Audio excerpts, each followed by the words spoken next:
मैं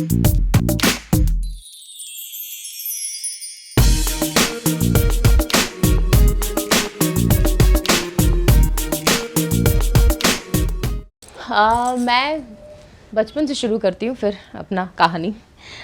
बचपन में एज अ गर्ल मैं एक मतलब जैसे मैं जैसे अब बोलती हूँ इतना, या मैं लोगों के सामने उठती बैठती हूँ, बचपन में बिल्कुल वैसे नहीं थी। मैं बहुत चुपचाप रहने वाली लड़की, बहुत घर में रहने वाली लड़की। मेरे कोई दोस्त ज़्यादा नहीं होते थे, जिनके 2 या 3 दोस्त होते थे, वो आज तक मेरे दोस्त हैं, बस वही दोस्त हैं मेरे। तो मेरी मम्मी को बड़ी परेशानी होती थी ये सोच के, क्योंकि मैं पढ़ाई में बिल्कुल अच्छी नहीं थी, बहुत ही बेकार स्टूडेंट थी। सिर्फ एक ही चीज़ ज़िंदगी में अच्छा कर पाती थी, वो था डांस। भरतनाट्यम डांस करती थी मैं बचपन से।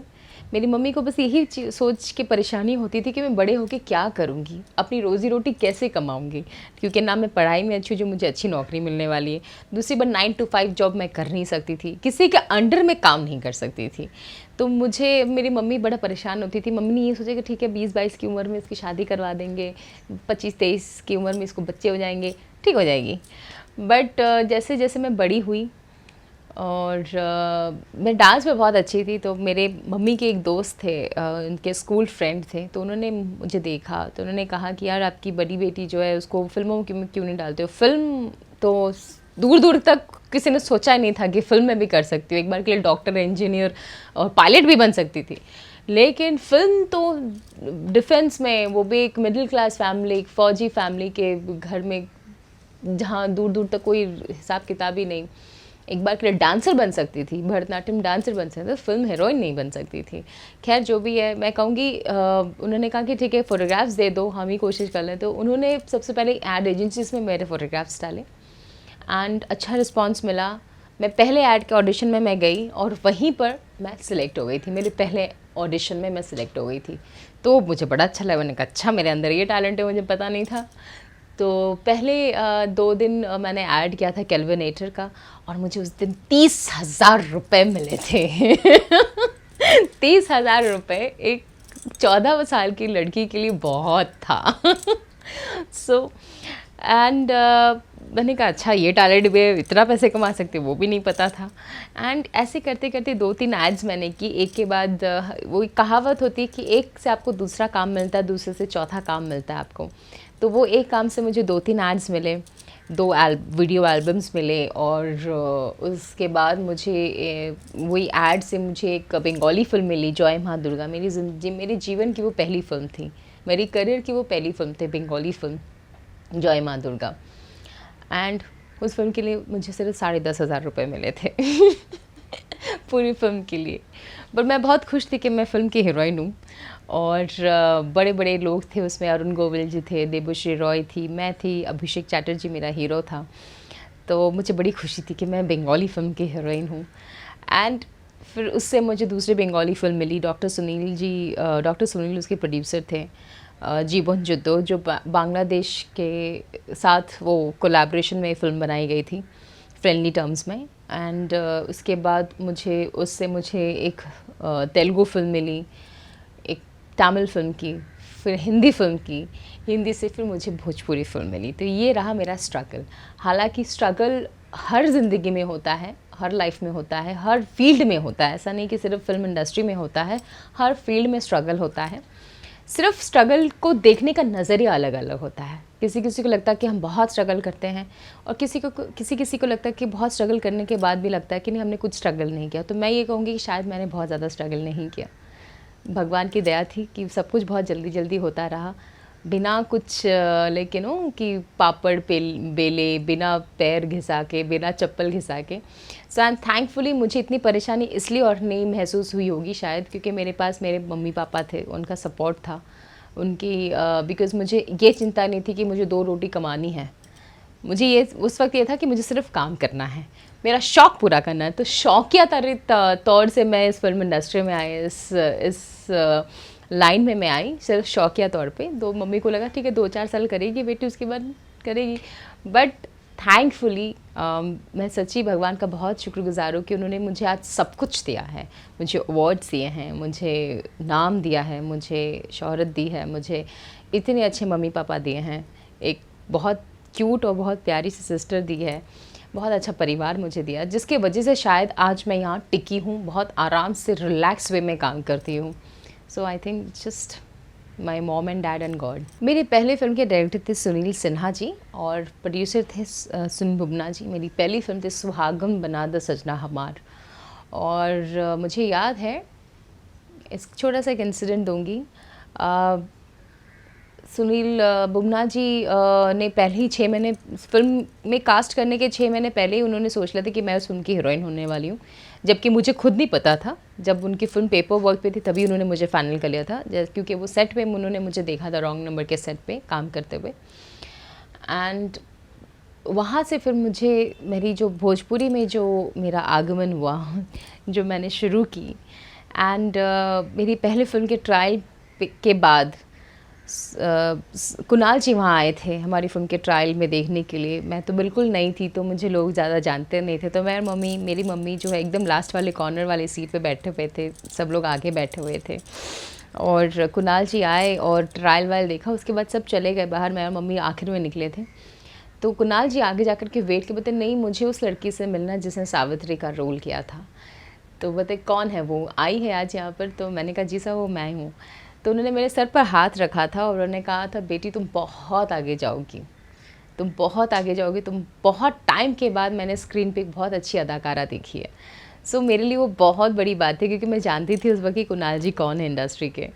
तो इतने बड़े एक्टर्स से, इतने एक्सपीरियंस्ड एक्टर्स से ये मतलब ये बातें आना, उन्होंने मेरे सर पे हाथ रख के जो मुझे शायद दुआएं दी थी, तो आज शायद उनके कहीं ना कहीं उनकी दुआओं की वजह से मैं यहाँ पर हूँ। और उन्होंने कहा कि तुम बहुत आगे जाओगी, तुम बहुत अच्छी अदाकारा हो, बस ऐसे ही काम करना। मैंने कहा जी सर बिल्कुल। और मेरी पहली फिल्म के शूटिंग के दौरान जो पहला दिन था मेरा, वो ये था कि मैंने पूरे 2 पेज का मोनोलॉग बोला था, डायलॉग सिर्फ मैं बोल रही थी भोजपुरी में। और उसके बाद क्योंकि पहले दिन ही हमने फिल्म का क्लाइमैक्स शूट किया था, और उस पहले दिन के बाद जो मुझे तालियां मिली थी फर्स्ट डे। और मुझे इतना याद था कि बुबना जी जो हमारे फिल्म के प्रोड्यूसर हैं, शुरू करने के पहले उन्होंने मुझसे इतना कहा था, रिंकू तुम्हें मैंने चैलेंज के तौर पर लिया, इस फिल्म में मैंने लिया है। मैंने लोगों से चैलेंज किया कि ये लड़की जो है ये दिखा देगी व्हाट इज़ एक्टिंग। सो मैंने कहा, और वो मेरा नाम तुम्हें रखना है, उसे नीचे नहीं आने देना। मैंने कहा नहीं सर, मैं बिल्कुल नीचे नहीं आने दूंगी। तो कभी भी मैं जब भी परफॉर्मेंस कहीं करने जाती हूँ, तो ये 2 लोग जो हैं हमेशा मेरे जहन में रहते हैं। एक बुबना जी जिन्होंने कहा कि आज मैंने चैलेंज के तौर पे तुम्हें हीरोइन लिया है, तुम्हें मेरा नाम रखना है। और एक कुणाल जी जिन्होंने मुझसे कहा था कि तुम बहुत आगे जाओगी, तुम बस ऐसे ही अच्छे से काम करना। तो जब भी मैं कोई फिल्म करने जाती हूँ, तो ये 2 लोग मेरे जहन में रहते हैं। तो शायद इन्हीं लोगों की वजह से, कहीं ना कहीं इनके कॉन्फिडेंस की वजह से मैं कर पाती हूँ जो मैं कर रही हूँ। शायद मेरी बहुत एक आध नहीं है, बट है। जैसे सुहागन बना द सजना हमार की जो पहली जो कैरेक्टर थी सावित्री, वो विदाई, मतलब कोई मुझसे अगर नींद में भी उठा करके पूछे भाई तुम्हारी फेवरेट फिल्म कौन सी थी, मतलब फेवरेट कैरेक्टर, तो मैं शायद नींद में जब हाँ विदाई थी सुगंधा मेरा कैरेक्टर था, वही मेरा कैरेक्टर सबसे फेवरेट है, शायद मैं ऐसे बोलूँ। मतलब वो नींद में भी मुझे बेहोशी के हाल में भी पूछेंगे तो शायद मेरा सबसे पहला नाम वही होगा, विदाई सुगंधा का कैरेक्टर। सुहागन बना था सजना मर सावित्री का कैरेक्टर। बलिदान फिल्म में रवि जी की मम्मी का कैरेक्टर। और सैया ड्राइवर बीवी खलासी, जिंदगी हगारी सैया ड्राइवर बीवी खलासी में दुलारी का कैरेक्टर। ये 4 कैरेक्टर्स है जो मुझे बेहद पसंद है। और एज एन एक्टर मुझे हमेशा वो कहते हैं ना कि एज पे रखा गया था, तलवार की नोक पे मैं चलती थी उस वक्त, ये जब कैरेक्टर्स मैं करती थी। तो बहुत मज़ा आता था ये सब कैरेक्टर्स करने में। इसमें एक बहुत ही मॉड कैरेक्टर है मेरा, बहुत ही आउटरेजियस मॉडर्न कैरेक्टर। मतलब बॉम्बे से पढ़ कर गई हूँ, गाँव में एकदम, और ठाकुर की बेटी हो तो वो रॉबीला कैरेक्टर है बहुत, बट कहीं ना दिल की बहुत अच्छी है। और जो एक स्टूपिड सी प्रथा उसके गांव में चलती है, जिसे वो बिल्कुल नहीं मानती है और उसके अपोज वो खड़ी होती है इनफैक्ट, क्योंकि और वो प्रथा कहीं अनफॉर्चुनेटली उसी के घर से, उसी के ख़ानदान से शुरू होती है।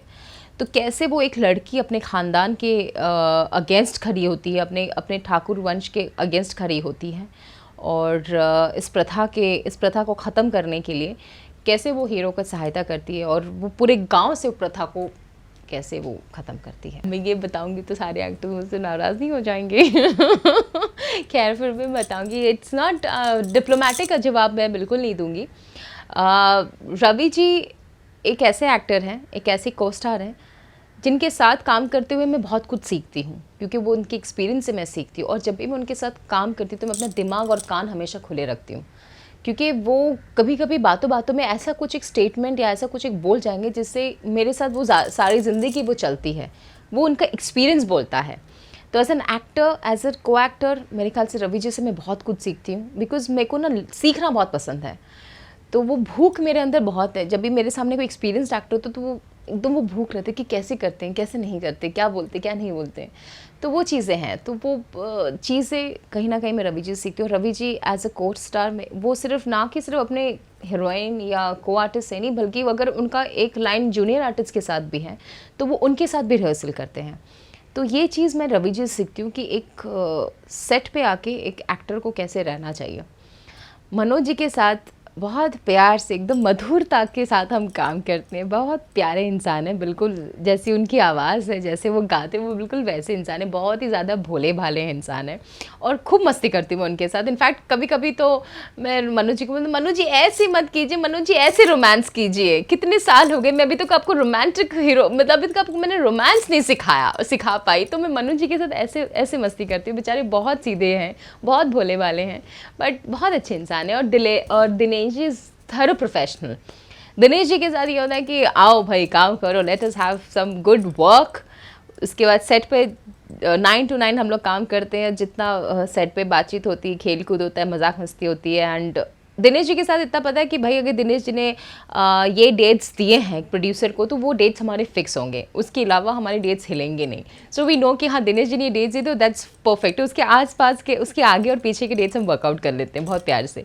तो that is one thing. Her actor से हर एक्टर के साथ एक डिफरेंट इक्वेशन है। दिनेश जी ऑलमोस्ट हम लोग एक एज के हैं, तो खूब मस्ती करते हैं। We are more of friends, Dinesh ji और हम।